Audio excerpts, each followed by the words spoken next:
안녕하세요. 벌어졌을 때는 그때는 또 판단할 수 있는 부동산 하락을 했을 때 투자 결정할 일이 될 거라고 생각합니다. 고맙습니다. 네, 부동산이 이제 그 불황기에 하락을 했을 때 가격의 가장 저점의 시그널이 어떤 현상을 보이느냐 하는 것을 우리가 이제 공부를 좀 해보고자 하는데, 이런 시그널을 우리가 이해하기 위해서는 굉장히 좀 과학적인 판단 기준을 가져야 된다, 이렇게 얘기할 수 있어요.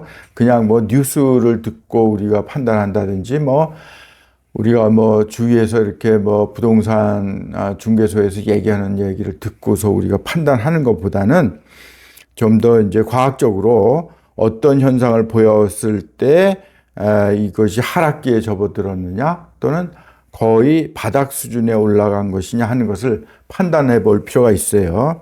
근데 이제 여러분들도 아시다시피 요사이 최근에 AI 시대가 이제 도래하면서 굉장히 빅데이터를 중심으로 한 그 부동산 시장을 판단하는 그런 시장의 경향이 상당히 요새는 높아지고 있는데요.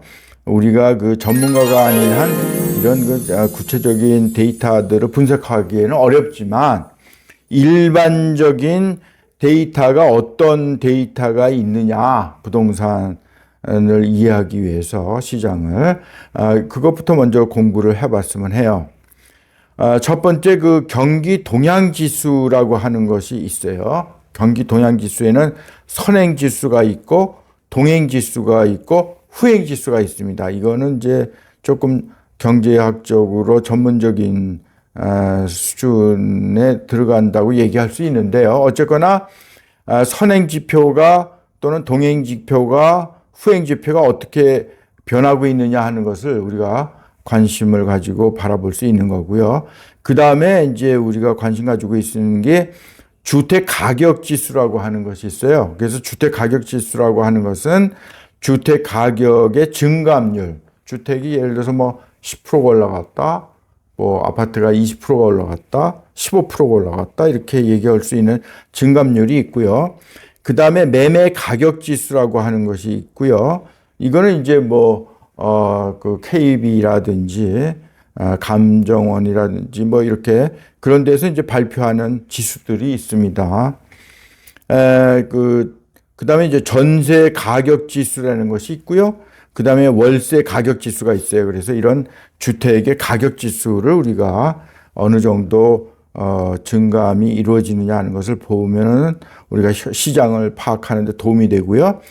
그 다음에 이제 주택 거래 건수가 있습니다. 그래서 굉장히 호황기가 되면은 주택 거래 건수가 증가한다든지, 또는 주택이 굉장히 불황기에 접어들게 되면은 거래 건수가 상당히 감소하게 되는 현상을 보게 되고, 아주 부동산 가격이 굉장히 고점에 이르렀을 때는 오히려 부동산 거래 건수가 잘 이루어지지 않는 현상을 보이기도 하고, 또 이것이 거의 최하점에 이르렀을 때도 마찬가지로 주택 거래 건수가 굉장히 급감하는 현상을 우리가 볼 수 있어요. 그래서 이 주택의 거래량의 추이를 보기 위해서 우리가 주택 거래 건수를 우리가 통계적으로 볼 필요가 있고요.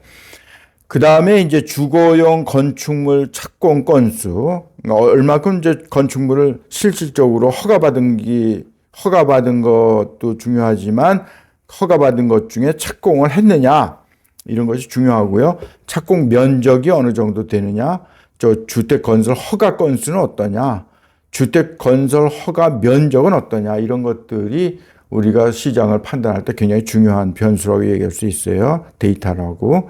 그 다음에 주택 가격 대비 소득 비율이 PIR이라고 Price to Income Rate라고 얘기하는데, 이 주택 가격 대비 소득 비율이라는 것이 매우 중요한 이유가, 소득에 비해서 가격이 너무 많이 올라갔다 했을 때는 이게 거의 정점에 오르게 되는 거죠. 그죠?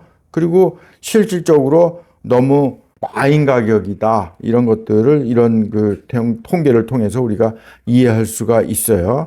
너무 소득에 비해서 주택 가격이 올라가게 되면 거래가 잘 이루어지지 않고 어느 정도 정점에 이루었을 때 보이는 현상을 우리가 관찰할 수 있습니다. 그 다음에 이제 주택 구입 능력 지수라는 것이 있고요. 자기 소득에 비해서 어느 정도 구입을 할 수 있느냐는 것을 나타내는 지수이고요. 매매 시장 동향이라고 해서 매수 우위냐 또 매매 거래는 어떠냐 이런 것들을 보게 되는 거고요. 그 다음에 전세 시장 동향, 그래서 전세 수급 지수와 전세 거래 건수가 어느 정도 되느냐,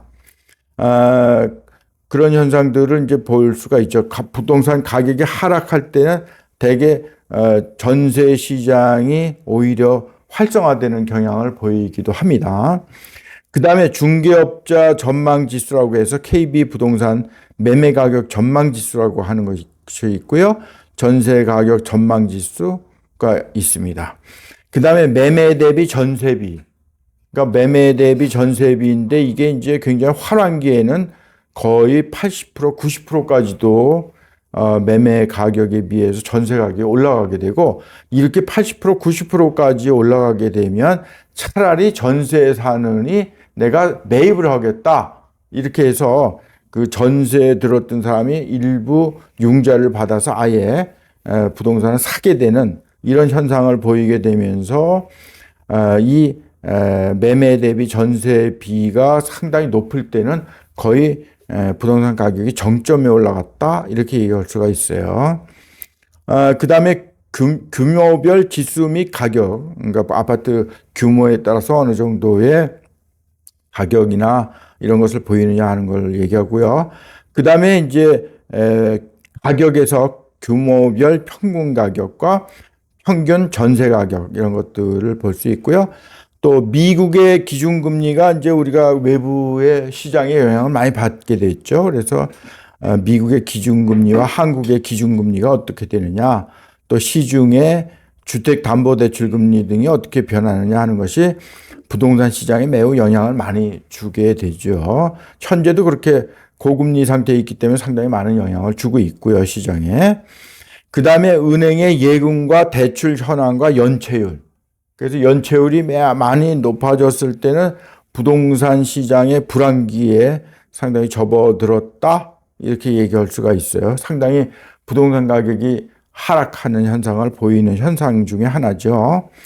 그 다음에 LTV라고 그래서 주택담보인정비율이라고 해서 loan to value. 그러니까 부동산 가격에 비해서 우리는 60%만 빌려주겠다. 우리는 뭐 50%만 빌려주겠다. 이것을 이제 LTV라고 얘기하고요. DTI라고 하는 것은 debt to income이라고 해서 그 사람의 수입에 비해서 얼만큼 총 부채가 있느냐.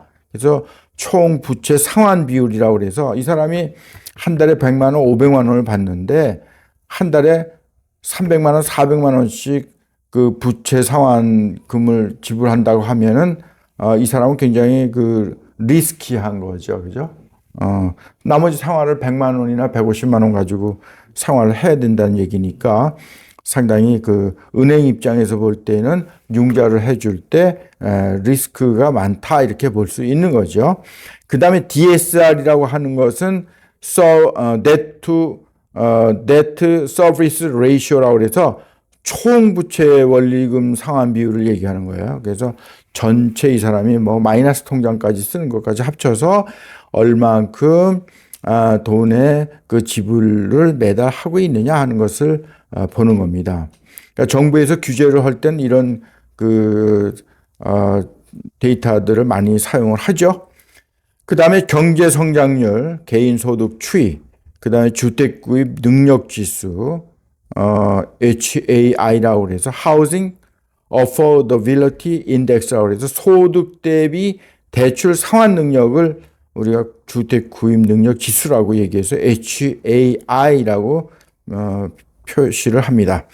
그 다음에 주택사업 경기 전망 지수, 그 다음에 아파트 분양 물량, 아파트 입주 물량, 아파트 미분양 잔고 이런 것들이 그 시장 지역 특히 지역 시장을 파악하는 데 있어서는 매우 중요한 요소죠. 예를 들어서 그 지역에 아파트가 대량으로 공급이 됐을 때는 전세 가격이나 월세 가격이 상당히 하락하는 현상을 보이겠죠.